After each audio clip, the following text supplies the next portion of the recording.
Operation Python. Operation Python में भी क्या होता है कि अब देखिए, और जितना भी जब ऑपरेशन 4 दिसंबर को तो क्या हुआ था इसमें, जो ऑपरेशन पाइथन ट्राइडेंट हुआ था, इसमें पाकिस्तान को तो पता ही नहीं चला कि ये हमला हुआ है, तो आखिर हुआ किधर से है।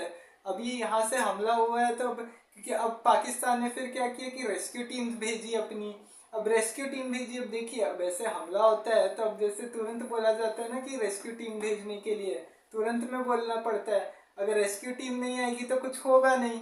तो अब उस वजह से क्या होता है कि अब पाकिस्तान रेस्क्यू टीम मंगवाता है कि अपने लिए, अब वो कोऑर्डिनेट्स ही गलत भेज देती है। अब भाई जब देखो, अगर किसी को पता नहीं होगा कि क्या हुआ है एक्चुअल में, तो वो कोऑर्डिनेट्स सही रहेंगे नहीं, कुछ होगा नहीं। अब जो जहाँ पे जैसा दिया होगा सब उसी के तहत भेज देंगे। अब जब उसके तहत कुछ भेजा जाएगा तो फिर उसके बाद क्या होगा, फिर उसके बाद फिर वही होगा कि अब जैसा जिसका फिर नुकसान तो वही होगा, सामने अपना खुद का ही नुकसान होगा।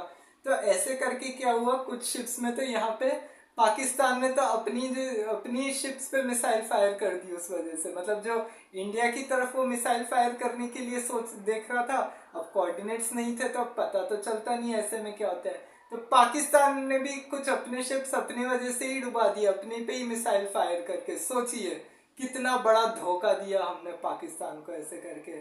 और पूरा जो कराची का बंदरगाह जो शांत समुद्र था, एकदम धुआं धुआं हो गया, कियोस हो गया, सब जगह आग लग गई पूरे पोर्ट में, इधर उधर सब जलने लग गया, इधर समुद्र में इधर उधर सब हो गया, जहाज वहाज सब डूब गए, इधर उधर कई सैनिकों की मौत हुई। अब पाकिस्तान को वैसे ही नहीं समझ में आया, पाकिस्तान काफ़ी बौखला गया इससे कि ये हो क्या गया है आखिर में। अब उन लोग को खुद को नहीं समझ में आ रहा था कि हम करें तो करें क्या। अब ऐसे करके फिर पाकिस्तान ने भी अपने ये भेज दिए। और हालांकि इसके बाद पाकिस्तान ने काफ़ी मदद मांगी थी इसके बाद की है ना, यूएसए से हेल्प मांगी रिचर्ड निक्सन को फ़ोन करके। रिचर्ड निक्सन ने तो इंदिरा गांधी को बहुत ज़्यादा गालियाँ दी थी, मतलब भर भर के उनके ऐसे ऐसे, मतलब डॉक्यूमेंट्स में ऐसा दिया हुआ है कि उनके खिलाफ क्या क्या बोला गया था।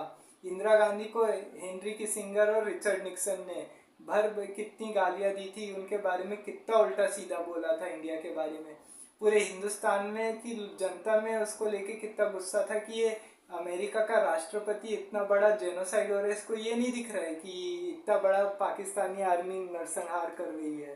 तो ऐसे करके काफ़ी कुछ। और पाकिस्तान ने फिर अमेरिका से मदद मांगी। अब भारत को पता चल गया इधर अमेरिका की मदद करने के लिए आ रहा है। तो अब इसके बाद क्या होता है कि अब ये सब काफ़ी समय तक चल रहा होता है। तो अब उसके बाद क्या होता है कि जब ये हो रहा होता है तो फिर उसके बाद